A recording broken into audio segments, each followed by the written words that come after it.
Assalamualaikum warahmatullahi wabarakatuh.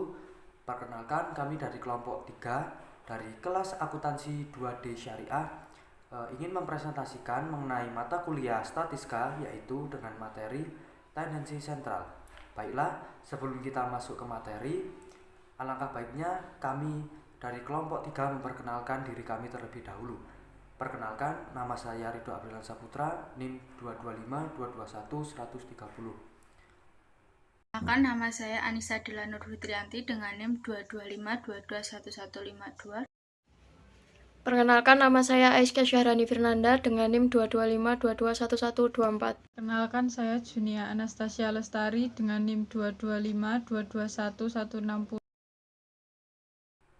Baik teman-teman, sebelum kita masuk ke materi, alangkah baiknya kita melihat pokok bahasan terlebih dahulu. Di sini terdapat 4 pokok bahasan. Yang pertama yaitu definisi mengenai tendensi sentral. Yang kedua yaitu definisi mengenai rata-rata atau mean dan contohnya. Dan yang ketiga yaitu definisi mengenai median atau nilai tengah beserta contohnya. Dan yang terakhir yaitu definisi mengenai modus atau nilai terbanyak dan contohnya. Baik teman-teman, langsung saja kita masuk ke materi pertama. Pengertian tendensi sentral.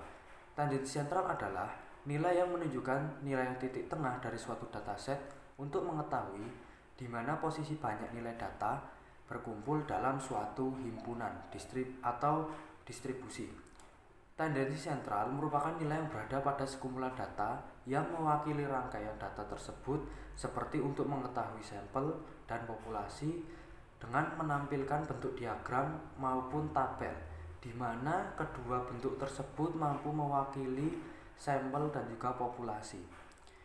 Tujuan dari tendensi sentral yaitu untuk sebagai ukuran menemukan skor tunggal dari paling khusus atau yang paling representatif dalam sebuah kelompok himpunan. Baik teman-teman, untuk tendensi sentral sendiri untuk pengukurannya terbagi menjadi 3 jenis, yaitu yang pertama yaitu menghitung mean atau menghitung rata-rata. Yang kedua yaitu menentukan nilai tengah atau kita sebut median, dan yang terakhir yaitu menentukan nilai terbanyak atau yang kita sebut yaitu modus. Baiklah teman-teman, bagaimana penjelasannya ketiga hal tersebut? Kalian simak video lanjutan berikut ini. Berikutnya yaitu definisi mean beserta contohnya. Mean atau rata-rata sering disebut dengan angka rata-rata, sedangkan definisinya adalah suatu teknik menentukan rata-rata dalam sebuah himpunan. Mean juga dapat dikatakan sebagai wakil dari sebuah kumpulan data atau himpunan. Menentukan mean dapat dilakukan dengan cara menjumlahkan seluruh nilai data, kemudian membaginya dengan banyaknya data. Mean dapat dirumuskan sebagai berikut. Nilai rata-rata sama dengan jumlah semua nilai dibagi banyaknya data. Mean memiliki 2 rumus. Rumus tersebut dibedakan menjadi 2, yaitu mean data tunggal dan mean data berkelompok. Yang pertama yaitu rumus mean data tunggal. Apabila rumus mean data tunggal, cukup dengan cara menjumlahkan semua data atau nilai, kemudian membaginya dengan banyaknya data atau nilai. Contoh, suatu kelas 10 MIPA 4 terdapat 20 siswa dan diperoleh nilai ulangan matematika sebagai berikut. Nah, bisa dilihat dari data di PPT tersebut. Nah, dari data tersebut, maka ditanyakan mean yang diperoleh dari kelas tersebut dengan cara nilai rata-rata sama dengan jumlah semua nilai dari nilai 88 sampai 83 dijumlahkan dan dibagi dengan 20 atau banyaknya data. Jadi, rata-rata sama dengan 1660 dibagi 20 sama dengan 8. Jadi rata-rata yang diperoleh adalah 8. Yang kedua yaitu rumus mean data kelompok. Rumus mean data berkelompok dapat dengan 3 metode, yaitu metode coding, titik tengah, dan rataan sementara. Menggunakan rumus nilai rata-rata sama dengan sigma FI dikali XI dibagi FI. Contoh, disajikan data seperti yang ada di tabel. Hitunglah rata-rata dari tabel tersebut. Dari tabel di atas, kita mendapatkan data seperti yang ada di tabel dalam PPT. Nah, kita menjawab menggunakan rumus yang tadi, nilai rata-rata sama dengan sigma FI dikali XI dibagi FI.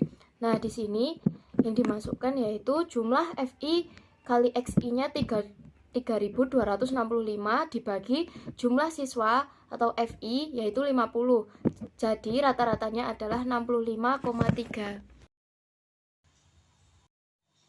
Materi selanjutnya adalah definisi median berserta contohnya.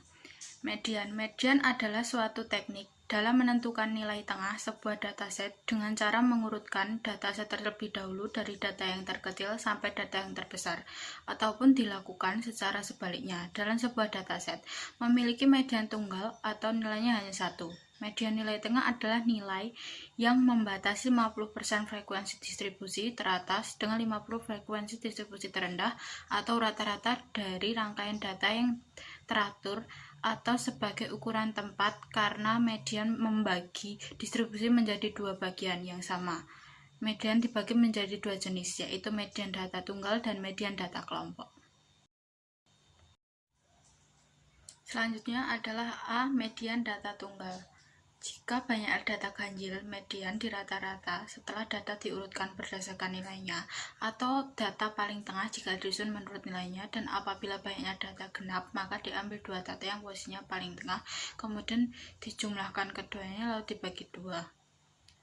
Median data tunggal dibagi menjadi dua, yaitu satu untuk banyaknya data genap, maka diurutkan terlebih dahulu, lalu mencari dua angka tengah, lalu menjumlahkannya dengan rumus sebagai berikut. XI sama dengan N plus 1 dibagi 2, di mana XI merupakan median dan N merupakan nilai tengah. Yang kedua yaitu untuk banyaknya data ganjil, maka tinggal diurutkan dan mencari angka yang paling tengah sebanyak satu angka. Contohnya, diketahui data ganjil tunggal 3, 2, 3, 4, 1, 5, dan 6. Maka penyelesaiannya adalah diurutkan terlebih dahulu, yaitu menjadi 1, 2, 3, 3, 4, 5, dan 6. Dari hasil data yang sudah diurutkan di atas, nilai tengah dari data tersebut adalah 3.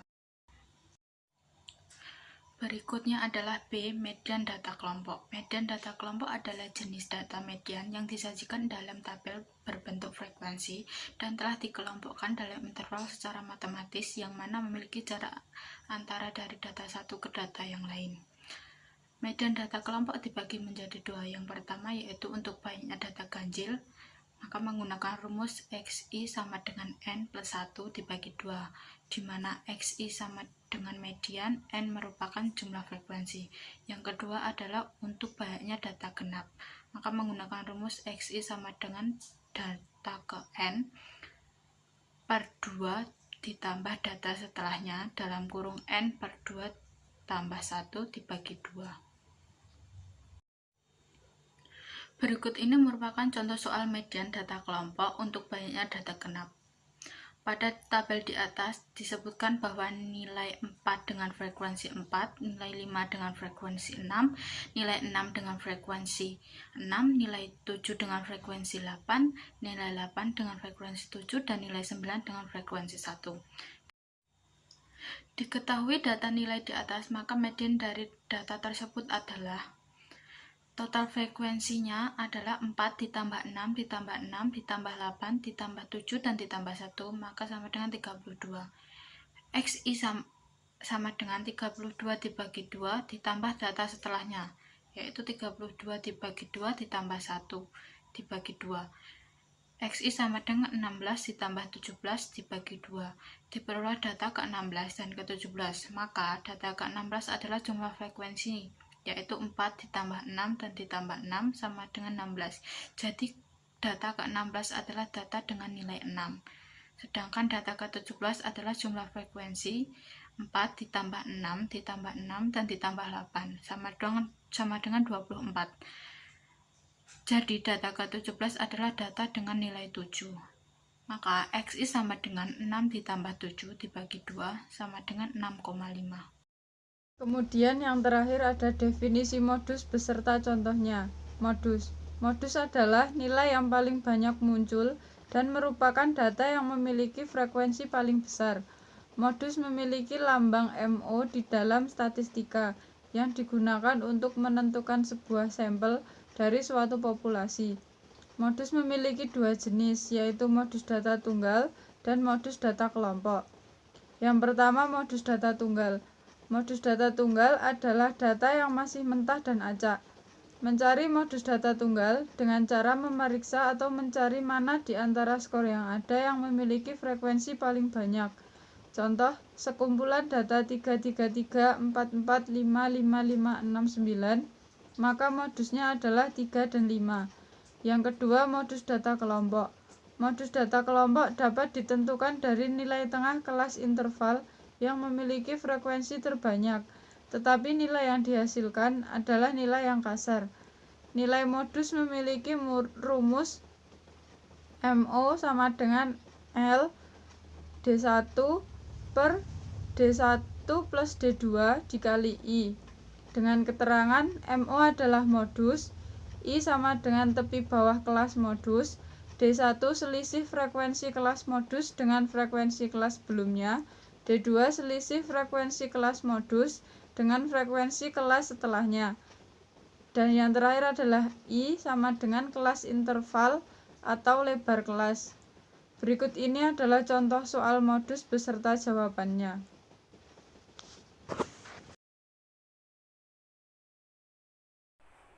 Baik teman-teman, itulah video presentasi dari kami kelompok 3. Apabila ada kekurangan kami mohon maaf dan kami meminta saran dan kritik kalian di kolom komentar.